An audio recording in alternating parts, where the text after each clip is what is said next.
Assalamualaikum warahmatullahi wabarakatuh. Bismillahirrahmanirrahim. Bismillah li sadri wa yassir li amri wahlul 'uqdatam min lisani yafqahu qawli. Allahumma shalli wa sallim wa barik ala habibika Mustafaka Muhammadin wa ala alihi wa sahbihi ajmain. Nama ba'du. Semua jajaran direksi dan komisaris Bank Mandiri yang saya hormati, utamanya Ibu Desi Wahyuni selaku pimpinan Semarang, Sulistriana selaku pimpinan Kudus, Bapak, dan di sini juga hadir Bapak Rosidi dari Mabes, Bapak Abdul Syakur dari Telkom, semua yang saya hormati. Ini kalau mempersiapkan ngaji kitab Kasyifatus Saja dikarang oleh Syekh Nawawi. Syekh Nawawi itu ulama top Indonesia yang hidup di Mekah, juga meninggal di Mekah. Dulu di antara kearifan buyut-buyut kami, leluhur kami, itu kalau cerita itu enggak apa-apa kamu mondok di Mekah di sana, tapi bawa pohon yang hidup di Indonesia. Jadi artinya membawa manhaj, metode dakwah yang bisa hidup di Indonesia. Ini penting kata Mbah Mun, karena wa ma arsalna min rasulin illa bilisani qaumi. Semua rasul diutus itu pasti sesuai kultur kaumnya. Saya punya sedikit cerita tentang kultur. Kultur itu nilai yang disepakati masyarakat, meskipun persepsi itu salah. Saya cerita sedikit tentang keunikan kultur. Nabi Yunus itu nabi. Di mana-mana nabi itu mengajak ke tauhid, ajaran yang benar. Dan dulu nabi itu nggak punya polisi, nggak punya densus, jadi tidak bisa nabi nyuruh yang nggak setuju tangkap, itu tidak bisa. Tapi punya Tuhan. Jadi kalau yang tidak percaya dakwahnya itu ancamannya azab. Dulu itu nggak ada polisi, tidak ada pengadilan, sehingga kalau ada kesalahan itu ancamannya itu akan turun apa? Azab, siksa itu. Sekarang kan kalau kita jadi pemimpin kan agak enak itu, punya keamanan, punya macam-macam. Singkat cerita, sudah dakwah sekian tahun itu umatnya nggak percaya kalau beliau seorang nabi, bahwa ajaran tauhid itu benar. Akhirnya cerita ini terkenal sekali, mungkin beberapa terputus ya, tapi terputus cerita ini saya ceritakan secara lengkap. Terus beliau cerita, ini waktu sudah lama saya dakwah, sudah lama saya sosialisasi itu tentang kebenaran, Anda tetap nggak iman ini 3 hari lagi pasti ada adab. 3 hari ada adab itu delalah masyarakatnya tuh kepikiran, jangan-jangan iya itu. Nah ketika jangan-jangan iya itu diintip, rumahnya Nabi Yunus itu diintip, ya agak aneh. Diintip delalah orangnya nggak ada itu. Kalau Quran bahasakan abaqo itu minggat itu pergi nggak pamit ya. Itu bahasanya abaqo itu minggat. Meskipun kita tidak mungkin membahasakan Nabi itu minggat, tapi dibahasakan tindakan kan tidak mungkin karena nggak pamit itu. Jadi harus dibahasakan minggat itu. Quran sendiri dibahasakan abaqo.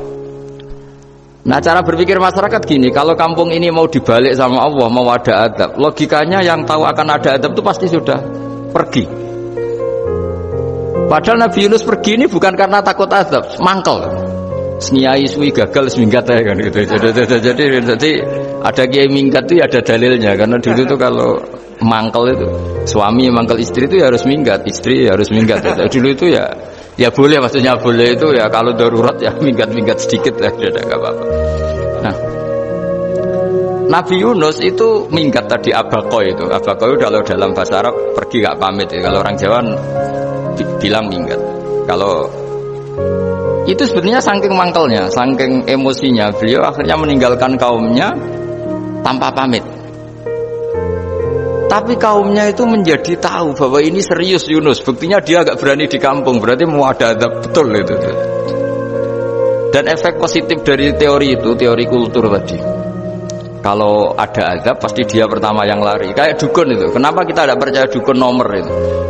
Itu kan paling yang minta nomor dulu ada SDSB itu, forecast itu kan paling salam template-nya kan 100.000. Padahal dulu forecast itu berapa? Kalau menang kan miliaran ya, juta. Itu untuk kultur kita agak percaya dukun kan, ngapain ngumpulin uang 100.000 kalau dia tahu nomornya kan mendingan tombok sendiri gitu. Itu kan. Jadi orang itu mesti punya teori umum untuk membenarkan sesuatu atau membohongkan itu. Akhirnya umatnya Nabi Yunus itu iman. Iman itu artinya percaya kalau ini tidak main-main. Buktinya Nabi Yunus gak berani di situ. Akhirnya mereka tobat. Saat itu juga mereka wiridan di lapangan, terus semua kesalahannya diselesaikan. Sampai ada rumah yang sudah dibangun permanen karena di tanah tetangga dirobohkan saat itu juga. Bahkan ada batu yang dulu nyuri, satu dua batu yang dulu hasil nyuri, saat itu juga dirobohkan, dikembalikan sama yang punya. Hari itu semua kedoliman diselesaikan. Ini penting saya utarakan, jadi tobat itu tidak hanya istighfar. Kalau istighfar ribet, tobatnya orang punya utang terus istighfar gitu kan ribet. Kan ribet itu. Ada punya utang terus minta maaf itu kan ribet itu. Harus diselesaikan. Tobat diterima sama Allah. Batas akhir finish dari harusnya ada adab, misalnya Senin, Selasa, Rabu, harusnya Rabu itu sudah kena adab. Ternyata Rabu itu tidak kena adab. Nabi Yunus sebetulnya juga penasaran kampungnya itu kena azab enggak. Dilihat dari jauh ternyata enggak. Tambah kecewa dia. Ya gitu. Wah ini saya kalau pulang mesti dibunuh karena saya dianggap pembohong. Di masyarakat situ ada aturan siapa yang bohong dibunuh. Padahal Nabi Yunus ngumumkan nanti Rebu ada azab. Kira-kira gitu. Ternyata Rebu itu tidak ada azab, makanya dia sudah di batas kampung kembali minggat lagi karena nanti pulang pasti dibunuh karena dia dianggap bohong. Ya akhirnya masyhur itu, terus dia ikut nelayan sekenanya, yang penting lari dari kampung, ikut nelayan sekenanya. Zaman itu, ini saya ulang lagi zaman itu. Nanti ini efeknya nanti ke tauhid. Zaman itu para nelayan tuh kayak sepakat, kalau ada kapal atau perahu kok mau tenggelam, itu pasti ada yang minggat. Artinya minggat itu pergi tidak terhormat itu. Terus fasahama fakana minal mudkhadin. Nah dulu itu orang sudah punya peradaban. Ini cerita kultur, sudah punya peradaban. Punya peradaban. Ya sekarang gini, kalau nyemplungkan salah satu kan tidak adil diundi. Ternyata yang keluar dia Nabi Yunus. Terus mereka tahu ini orang nggak pantas dikorbankan. Karena Nabi di mana-mana itu ganteng. Memang Allah itu punya sunat unik. Nabi itu harus paling ganteng di kampungnya. Nasabnya juga harus paling baik. Kabar-kabarnya juga istrinya harus paling cantik. Itu memang aturannya gitu. Nggak tahu saya. Dulu saya juga janggal. Kenapa Nabi aturannya harus gitu? Tak angen-angen di pemimpinnya LU izin itu. Maksudnya saya mau memimpin dia pasak keriting itu kan piye gitu rasanya itu. Jadi Nabi itu pasti itu paling ganteng di kampungnya, terus dari nasab ya terbaik, terus rata-rata istrinya itu ya selain solihah itu ya paling cantik. Karena ya dibully kan, sopar tidak jadi Nabi, nak bujune elek kan ya ribet kalau misalnya ada yang bully gitu kan juga ribet. Singkat cerita terus dia akhirnya ditenggelamkan, dibuang karena beliau seorang nabi. Faltaqamahul khut, beliau ditelan ya. Iltiqam itu tidak digigit, ditelan ya. Karena ditelan beliau tidak ngalami dikunyah, ditelan. Iltiqam itu ditelan karena beliau seorang nabi. Di dalam batnil khut itu di perut itu dia wiridan, dan barokahnya wiridan itu perut ikan ini menjadi masjid. Dia nyaman di situ, nyaman karena terus ngalami karomah lah. Andikan wali itu ngalamin karomah. Nah kesimpulan dari cerita ini itu apa? Masyarakat itu akan selalu dengan kulturnya sendiri. Para nabi juga punya kultur sendiri. Dan Allah yang ngelola itu semua. Saya ulang lagi, Allah yang ngelola itu semua. Makanya terus dua kultur ini kalau Allah menghendaki itu gampang sekali. Akhirnya yang terjadi apa? Nabi Yunus jadi kasih sanksi Allah karena pergi tidak pamit. Masyarakatnya justru enggak karena tobat. Dan tobatnya masyarakatnya ini karena kekeliruan Nabi Yunus. Keliru dengan makna bukan dosa. Andai kan Nabi Yunus saat itu kok di rumah ingin menyaksikan adab, itu masyarakat mesti gak percaya kan ada adab. Mau ada adab kok dia di rumah gitu. Jadi unik, Allah cara ngelola masyarakat itu unik. Nah, dari keunikan-keunikan cara Allah ini kemudian lahirlah ilmu yang bernama ilmu tauhid, ilmu tawakal, ilmu pasrah nang pangeran. Karena kemarin pas Pak Yusuf sama Bu Sulis sowan saya itu tak beri cerita, agama itu milik Allah.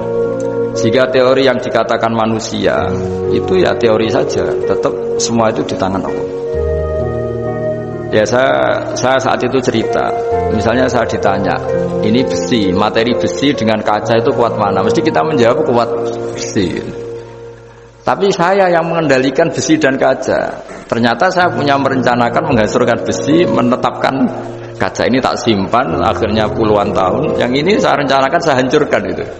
Andai kan si yang menjawab tadi tahu rencana saya, mesti kuat bilang kuat kaca. Kan? Makanya contoh paling gampang tadi, dinosaurus itu hewan paling kuat malah musnah itu. Pitik yang nggak kuat sampai sekarang.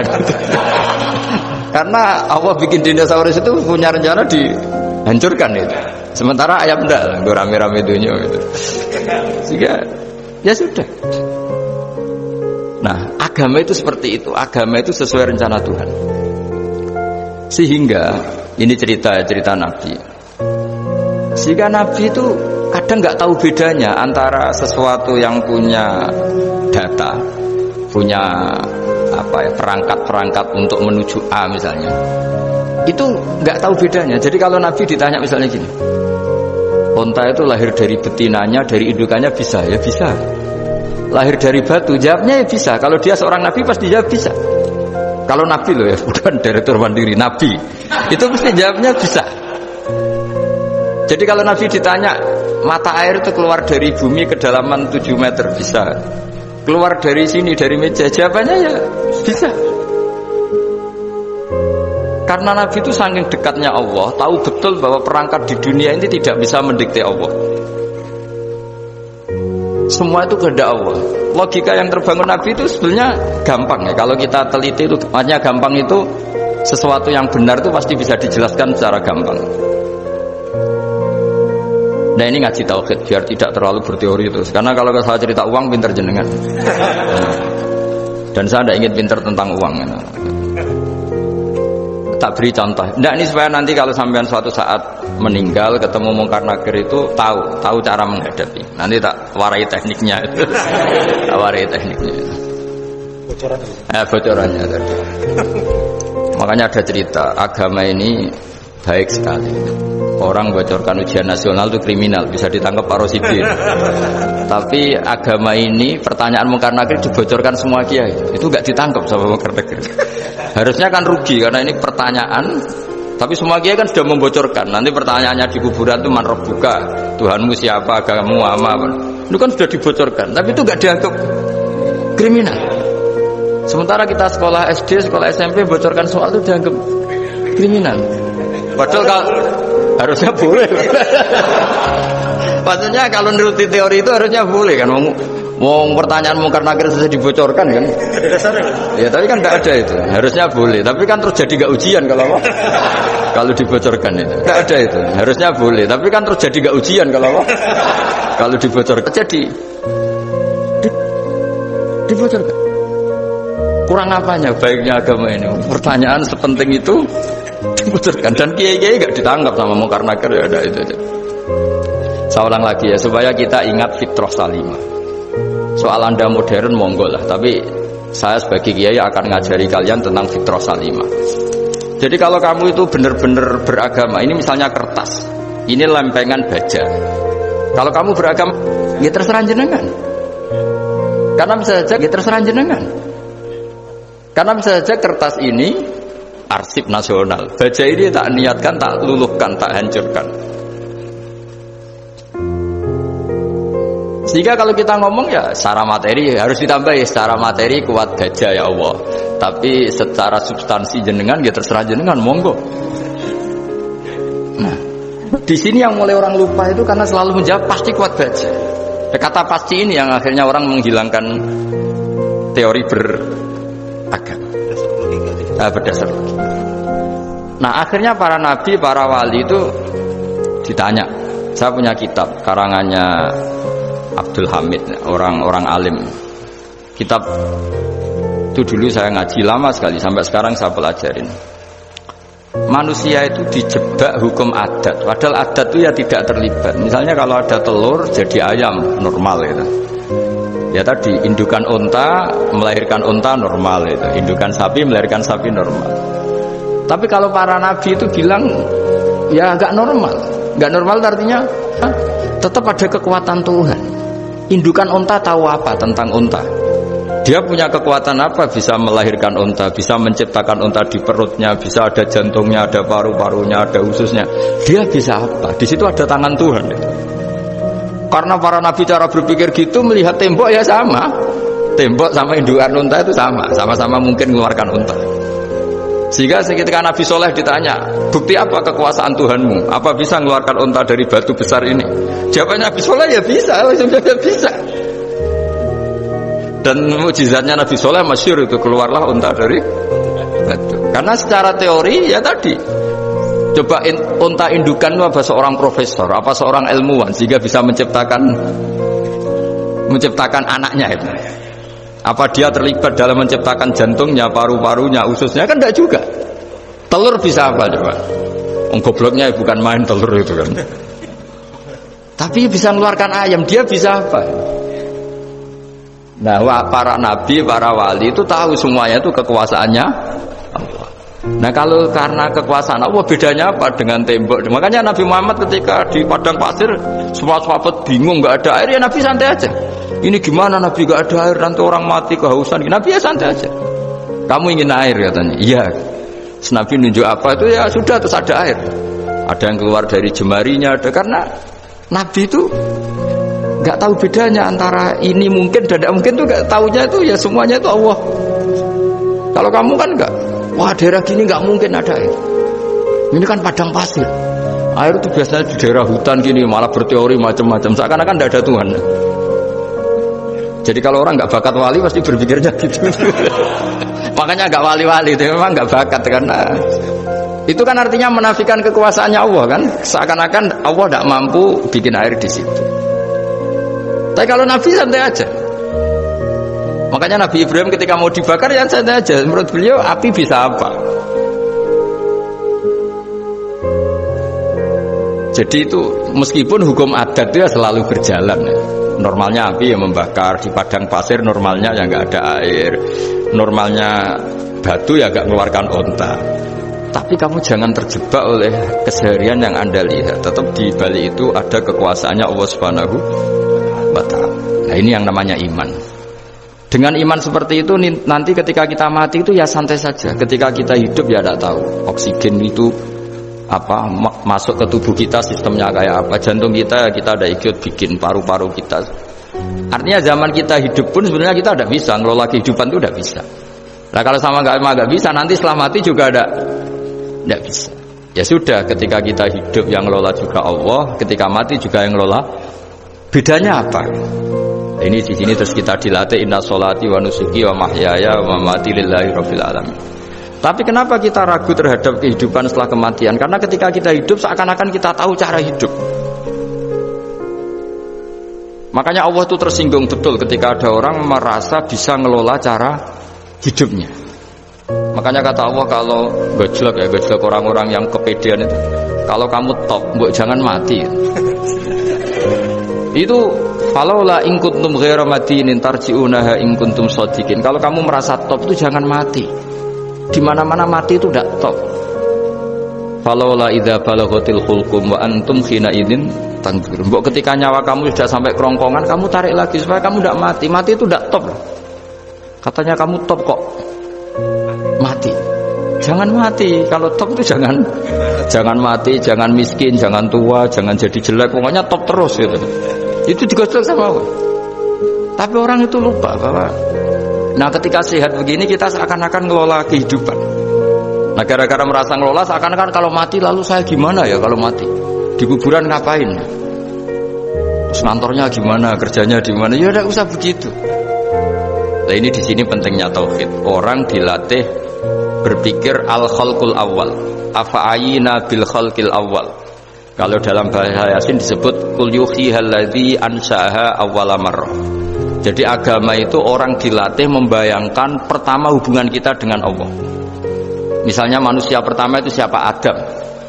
Adam bisa berpikir, bisa berlogika, bisa jalan-jalan, bisa macam-macam.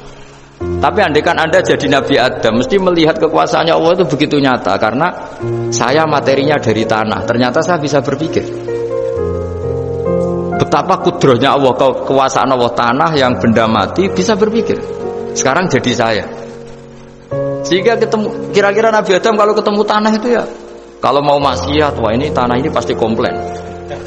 Nah di sini pentingnya beragama. Sehingga ketika Rasulullah ngendikan, jika kamu memperbanyak sholat, maka tanah-tanah ini bersaksi terhadap sholat kamu. Jika kamu maksiat, juga tanah-tanah ini menjadi saksi pemberat. Itu kamu tidak jagal sama sekali, karena manusia pertama yang bernama Adam yang bisa berpikir itu materinya dari tanah. Jika kita tidak janggal ketika tanah disetatuskan bisa bersaksi. Tapi setelah kamu berpikir tanah itu bisa dicangkul, bisa dijadikan berhala, dijadikan kendi, dijadikan macam, seakan-akan tanah itu ya benda yang tidak penting. Tapi Nabi itu beda dengan kalian. Nabi tahu betul tanah ini makhluk Allah yang bisa berpikir. Jika Nabi yang ngendikan kalau kamu sholat sunat atau beribadah sebaiknya jangan di tempat yang sama, biar yang menyaksikan kamu sholat itu banyak. Kita mungkin kan masa bumi bisa bersaksi. Tapi andaikan Anda Nabi Adam itu tidak akan janggal seperti itu, karena dia tahu materinya dari tanah dan ternyata jadi mata bisa melihat, jadi telinga bisa mendengar. Makanya Allah selalu mengingatkan, ingatlah al-khalqil awal, afai nabil khalqil awal. Karena khalqil awal ini yang menjadikan fitrah beragama yang baik. Jika ketika orang Yahudi bilang nggak mungkin Nabi Isa itu nggak anak zina, wong ibu kok tanpa bapak, anak kok hanya ada ibu tanpa bapak. Allah cara menjawab, inna masalah Isa indawohi kamasali Adam. Jika kamu protes ada Isa karena tanpa bapak, ya protes dengan Nabi Adam, tanpa ibu tanpa bapak. Nah ini diingatkan al-khalqil awal. Makanya Yasin bilang kul yuhyihal ladzi anshaha awwala marrah. Awal marrah itu kamu harus berpikir ketika hubungan kamu sendiri dengan Allah zaman sebelum ada semua. Jadi misalnya alam raya ini, bumi sebesar ini, masa suatu saat terus hilang, hancur, nggak berbekas. Ingat saja, bumi ini mulai dulu ya nggak ada. Diadakan oleh kekuatan besar yang super ada, yaitu Allah Subhanahu Wa Taala. Nah di sini kenapa faham-faham ateis itu hilang di dunia. Meskipun ada itu karena saking mungkin kurang peradaban.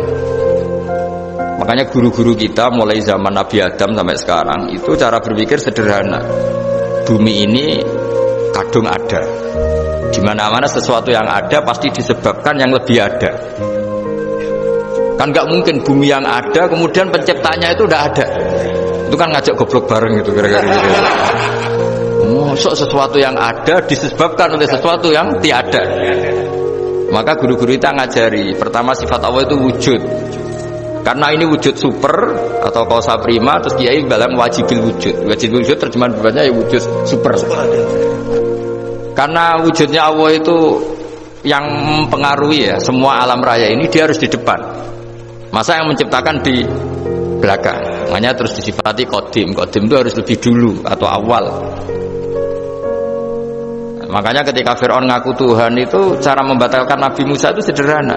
Kalau kamu Tuhan berarti bapak kamu nggak ada Tuhan karena Tuhannya terlambat datang. Nah, itu langsung oh iya ya, kalau ya kan berarti babanya dia tanpa Tuhan, kan Tuhannya baru kemarin, aktenya baru diurus, itu aktenya baru diurus itu Tuhannya.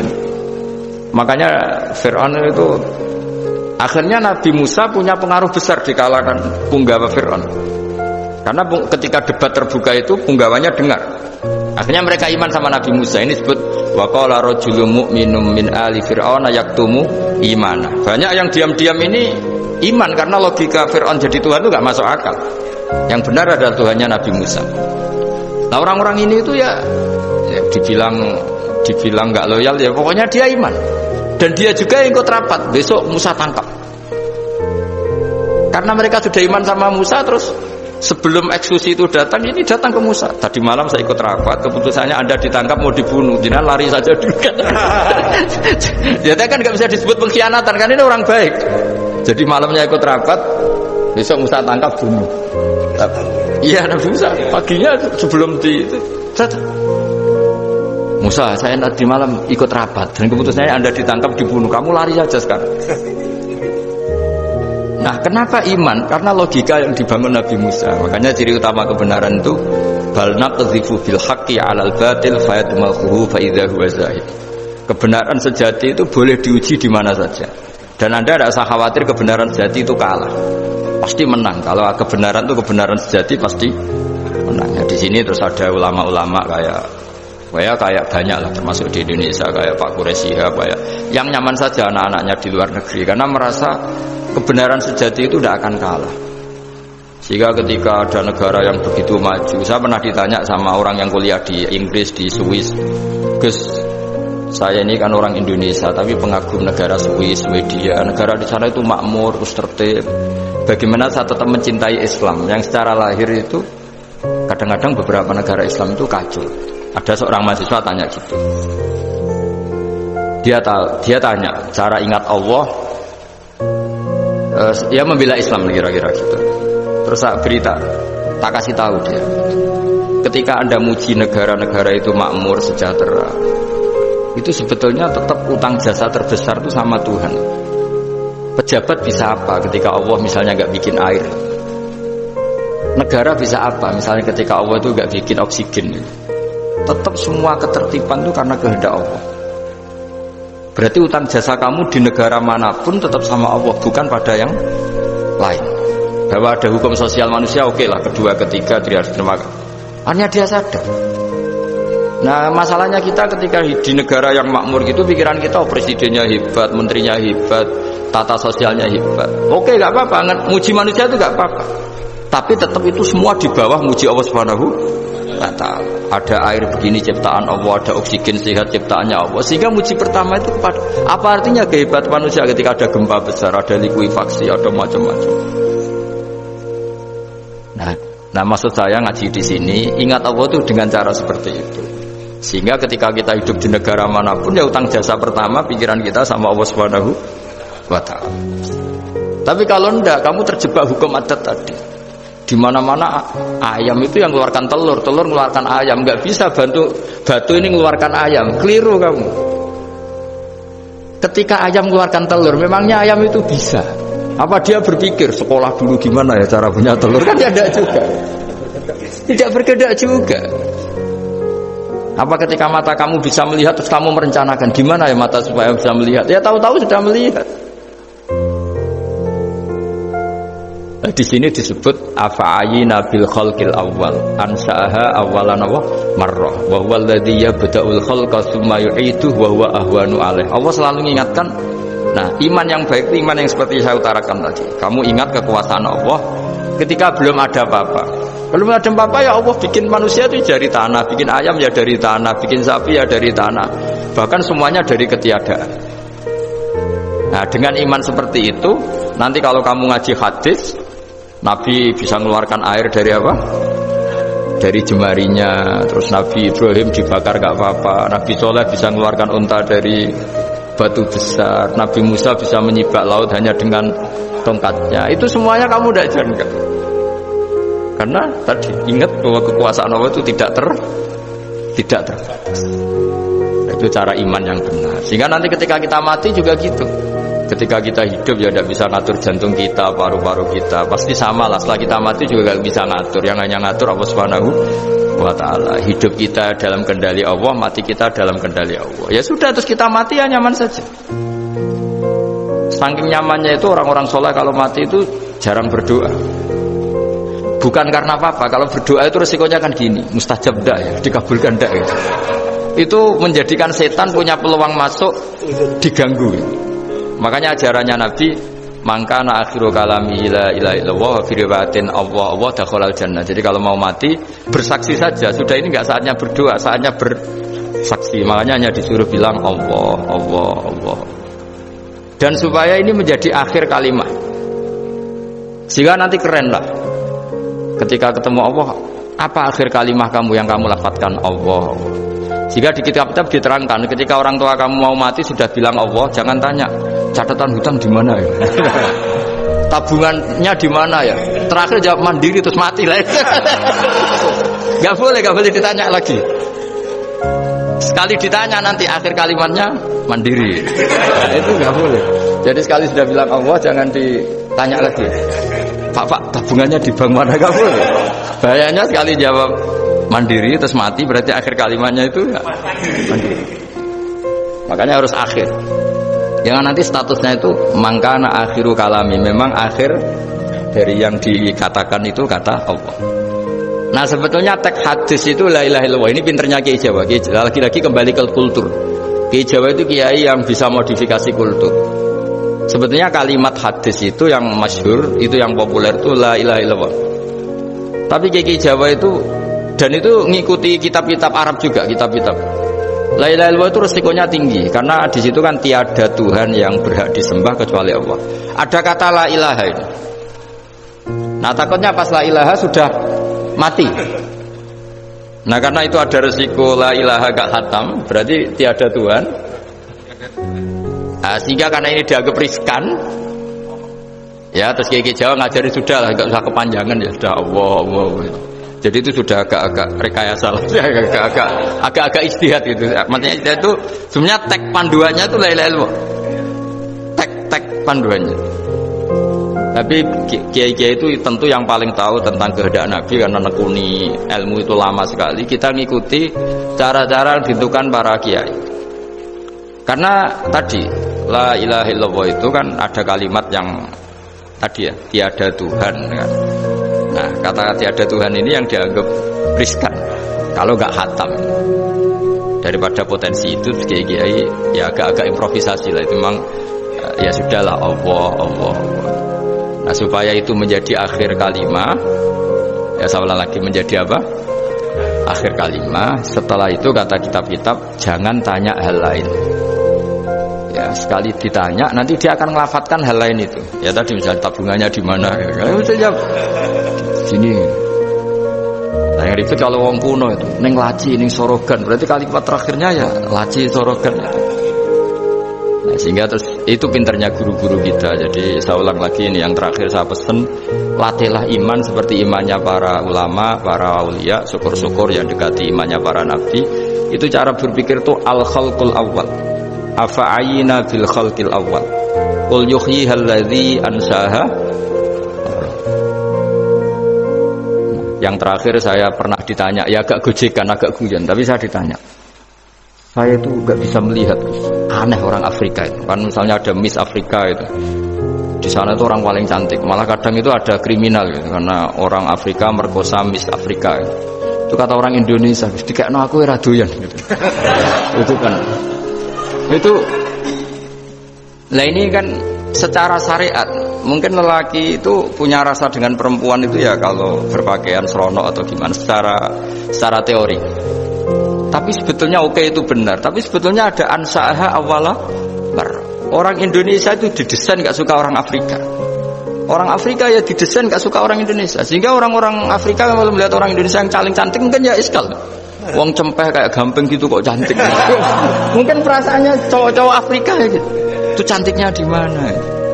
Orang Indonesia kebalik kan? Kalau cowok-cowok Indonesia ngelihat Miss Afrika itu cantiknya itu nangdi gitu.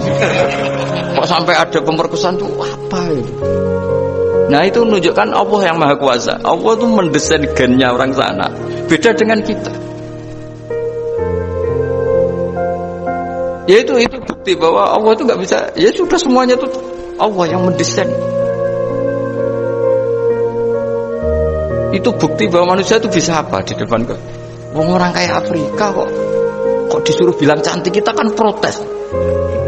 Cantiknya di mana? Mungkin orang sana juga protes ke kita. Orang Jawa cempeh itu kok cantiknya deh. Itu orang-orang Indonesia kalau melihat bule cantik itu kan ketemu kan janggal.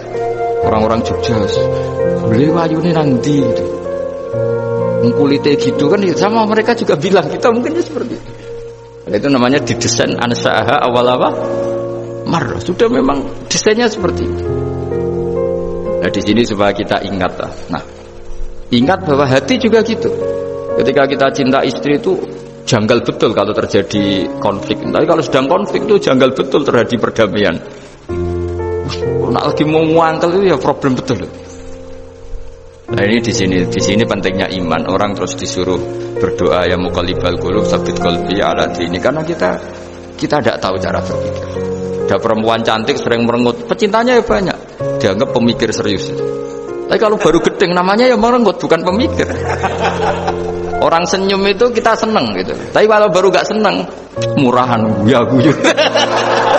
Itu jadi manusia itu unik. Hanya sama, tapi cara nganalisis beda. Tinggal sedang seneng apa enggak. Lucu kan? Ada orang anteng di rumah, itu kalau lagi seneng ya, oh itu anteng gak banyak ngeluyur.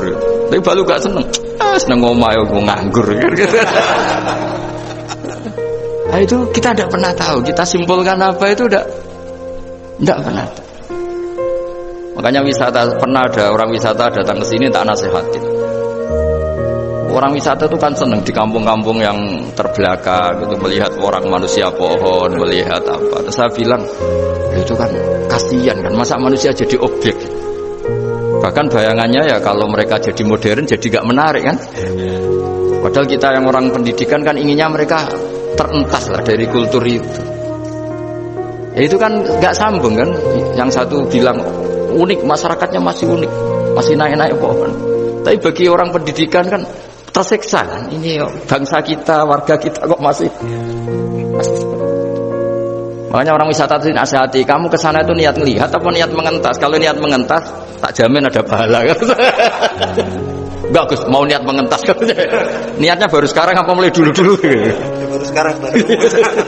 Dan ini cerita dari manusia itu semudah itu Pak.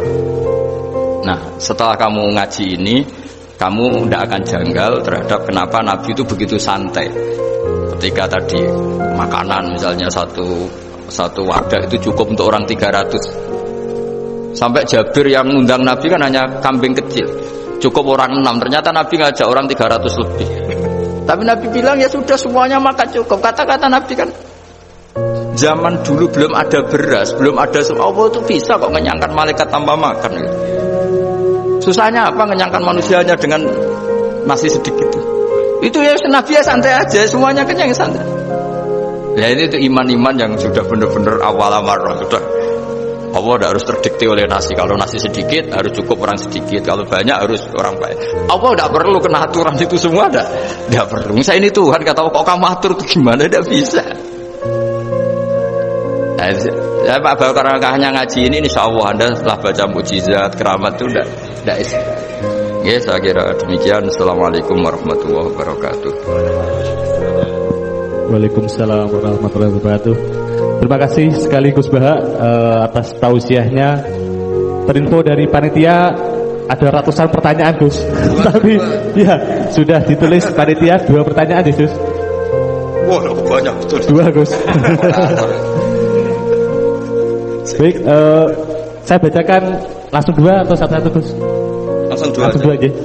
Baik, pertanyaan pertama dari Pak Adi, perwakilan dari Blora Gus.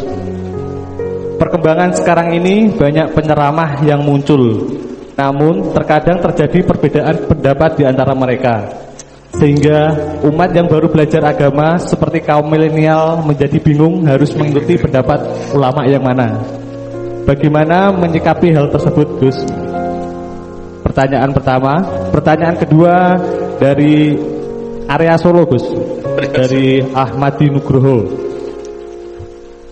Bagaimana cara kita berbakti kepada orang tua yang sudah meninggal, di mana semasa hidup orang tua kita pernah meninggalkan sholat? Pernah meninggalkan? Ya. Kalau sering gitu. Pertanyaannya, apa yang harus dan sebaiknya kita lakukan sebagai anak Gus? yang ngaji di sini itu banyak ya, mulai yang nekuni bisnis apa saja lah, termasuk yang di Grab ya, termasuk Pak Polisi kadang yang ngaji terus ya nggak apa-apa. Dan semua saya itu termasuk kiai yang nggak pati suka ada pertanyaan, bukan karena apa-apa ya, makanya tak batasi 2. Karena pertanyaan itu biasanya itu dipikir dari rumah, terus tema yang pokok itu gak pati di rumah, no, sementing kok iso takok. Iya, sehingga itu ya. Ini nama-nama yang janda tanya, caranya dapat jodoh kan ribet nanti itu. Makanya ya, tapi ya senang saya ada pertanyaan ya senang. Cuma kenapa saya tidak membuka terbuka, karena tema kita kan kiai ya, kiai itu kayak dokter, tahu misalnya saya tadi tema itu supaya orang itu tauhidnya kokoh karena zaman akhir itu yang paling mengkhawatirkan itu apa? Tauhid gitu. Tapi kalau tanya ini diberi hak, itu orang kan sudah punya pikiran sendiri mau ditanyakan, padahal itu subjektivitas dia.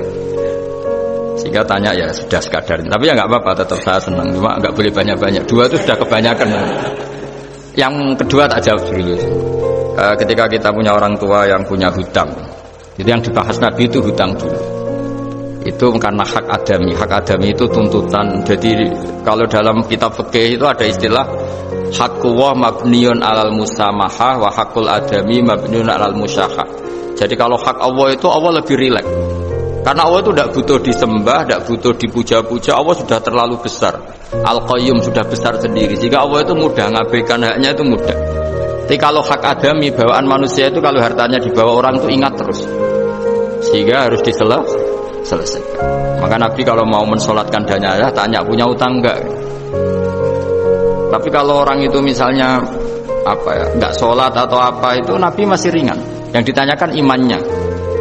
Bukan berarti kita nyepelekan sholat enggak, tapi memang agama ini yang diprioritaskan itu hak adami. Sholat itu super penting, bukan penting lagi super penting. Makanya pertanyaan tadi tak teruskan dulu. Anak cucunya itu prioritas itu mikir utang dulu. Karena ini yang hak adami gitu. Ya. Nah, setelah utang itu selesai, baru dipikirkan menurut sebagian ulama, anak ini boleh mengqodoi sholat yang ditinggalkan orang tuanya. Atau dikafaroi, misalnya per sholat nilainya sekian terus dibayarkan ke fakir miskin. Tapi pertanyaan seperti ini sepertinya mengganggu itu begini, takutnya jadi masif. Jadi masif itu gini, berhubung ada solusinya. Ini yang tanya orang mana tadi itu? Solo, ini orang Solo ini harus dikasih tahu ini. Berhubung ada solusinya, jangan-jangan kita yang kaya. Misalnya Pak Yusuf atau Bu Sulis kaya, nak punya tabungan, nak saya tidak usah sholat ya, nanti gampang. Karena persolatnya kan nilainya hanya sekian gitu. Umur saya kan paling tinggal berapa, itu cukup lah apa? Iya cukup untuk mengganti, itu kan ribet. Makanya solusi itu ya kadang tidak baik, karena nanti dipakai seenaknya dewi. Makanya dulu itu terkenal ada guyonan, seorang kiai ditanya, ini guyonan nyata. Pak Kiai, katanya Kiai itu orang suci, tapi kadang-kadang kok maksiat juga. Si Kiai ini jawabnya ngawur sekali. Justru yang boleh maksiat tuh Kiai, kamu nggak boleh. Terus, kenapa Pak Kiai? Dia tahu caranya tobat, kamu nggak tahu. Jadi yang melanggar hukum itu kan yang pakar hukum, tahu itu, tahu ilmunya, cara melanggar tapi nggak bisa dipidanakan. Punya penghapusnya gitu. Ya punya penghapusnya, itu kan ribet. Artinya gini ya, yang orang Solo tadi, kalau kadung terjadi orang tua kita tidak sholat, saya ulang, kalau kadung terjadi orang tua kita tidak sholat atau pernah meninggalkan sholat, kita sebagai kiai itu punya cara supaya yang untung tuh fakir miskin. Misalnya kita fatwa dikasih fidyah atau fidah atau apa. Tapi ini bukan cara yang jadi solusi, karena takutnya nanti jadi gerakan masif tadi. Gerakan tidak usah sholat diganti, ya itu kan ceribet jadi. Tapi kalau sampai ingin berbuat baik sama orang tua yang nggak pernah sholat, saran saya satu, hak adaminya selesaikan dulu, karena memang dalam syariat Islam nomor 1 itu hak. Masyhur itu kan ketika ada jenazah, Nabi itu nggak tanya orang itu sholat nggak, dan tanyakan punya utang nggak gitu. Sehingga kalau di kampung-kampung di mana-mana kalau ngelepas jenazah kan, kalau ada hak adami diambil alih keluarga supaya mayit ini ketemu Allah tanpa ada hak adami kan gitu, semuanya kan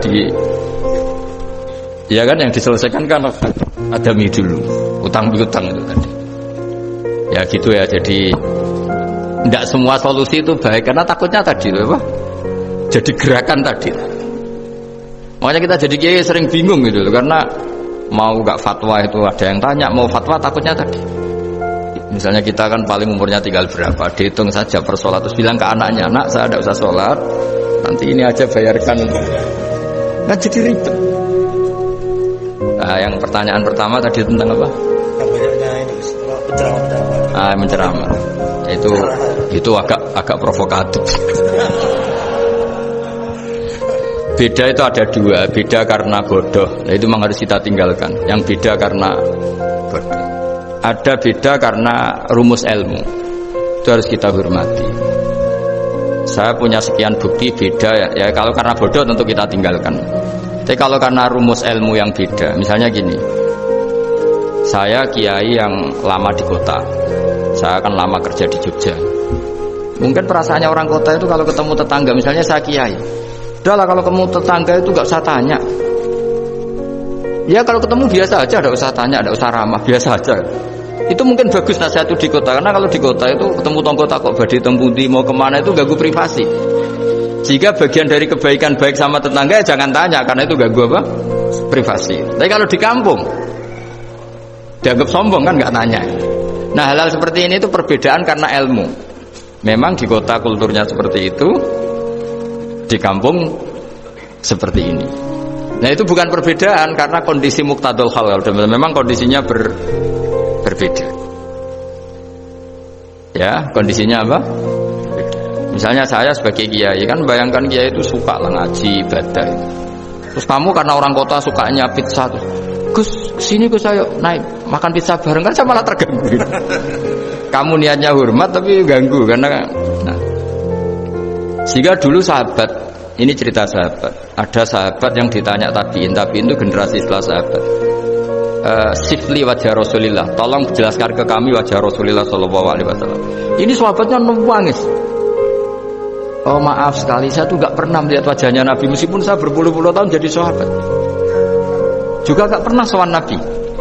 Saya sering jamaah sama beliau. Ditanya kenapa? Saya itu sungkan.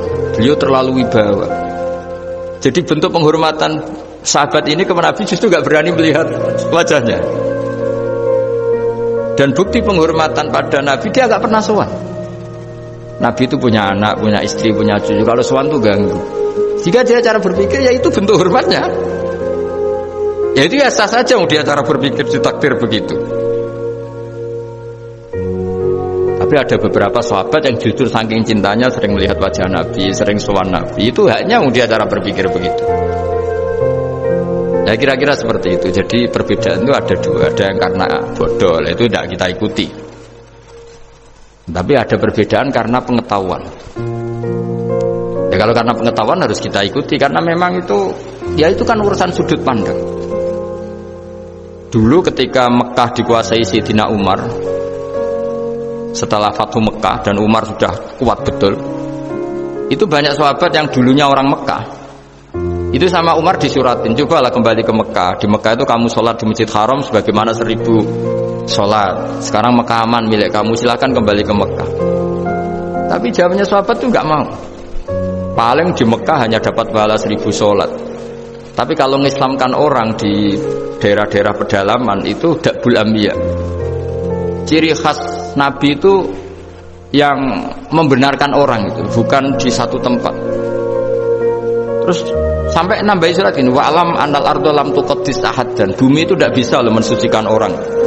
Abu Lahab itu orang Mekah, Abu Jahal orang Mekah, tapi tetap begitu. Akhirnya jenis ini berpikir, ya sudah agak di Mekah nggak apa-apa. Andai kan Mekah itu bisa mensucikan orang, nggak ada Abu Jahal, nggak ada Abu Lahab. Akhirnya para sahabat nggak kembali ke Mekah, tapi berkelana ke Syria, ke Syam. Akhirnya ada Islam di mana-mana. Tapi ada juga yang Mekah itu kota suci, harus diisi orang-orang suci supaya yang brengsek-brengsek nggak di sana. Ya sudah cara berpikir begitu. Nah ini cerita ya. Jadi sudah kalau perbedaan karena ilmu, ya sudah memang karena ilmu. Nah itu nggak apa-apa. Nah kalau sampean tanya, lalu bedanya apa guys? Yang beda karena ilmu karena ya lihat saja kalau dia orang pinter bacanya banyak berarti bedanya karena ilmu. Tapi kalau nggak pinter kok berbeda ya berarti karena nggak tahu memang. Ya kira-kira seperti